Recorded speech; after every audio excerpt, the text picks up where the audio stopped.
అందరికీ నమస్కారం. రోజు లిప్స్టిక్ వేసుకుంటున్నారా? అయితే మీరు ఈ వీడియో చూడాల్సిందే. ఇప్పుడు స్కూల్కి వెళ్ళే పిల్లల దగ్గర నుంచి పెద్దవాళ్ళ వరకు అందరూ లిప్స్టిక్స్ వాడుతున్నారు. అయితే మ్యాటి లిప్స్టిక్స్ రోజు వాడడం వల్ల దాంట్లో ఉండే ఆల్కహాల్ మీ లిప్స్ని త్వరగా డ్రై చేసేసి పగుళ్ళు రావడానికి ఛాన్స్ ఎక్కువగా ఉంటుంది. డార్క్ కలర్డ్ లిప్స్టిక్స్, ఎక్స్పైర్ అయిపోయినవి లేదంటే లో క్వాలిటీలో ఉన్నవి ఎక్కువగా వాడడం వల్ల లిప్స్ మీద పిగ్మెంటేషన్ అంటే లిప్స్ డార్క్ కలర్లోకి మారిపోయే ఛాన్స్ ఉంటుంది.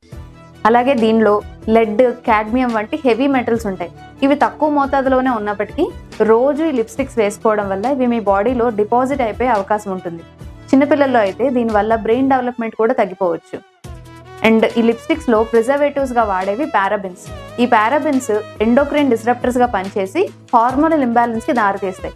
ఈ హార్మోనల్ ఇంబ్యాలెన్స్ అంటే తెలిసిందే, ఇది ఒక గైనిక్ ప్రాబ్లంకైనా దారితీయచ్చు, థైరాయిడ్ ప్రాబ్లంగానైనా మారచ్చు. అందుకే లిప్స్టిక్స్ని మ్యాక్సిమం రోజు కాకుండా అకేషనల్గా వాడడానికి ట్రై చేయండి. లేదు రోజు వాడాలి, ఖచ్చితంగా అవసరం ఉంది అనుకుంటే న్యూడ్ షేడ్స్లో గ్లాసీ టైప్లో ఉన్నవి ప్రిఫర్ చేయండి. ఆర్గానిక్ టైప్ అయితే మరీ మంచిది. Thank you.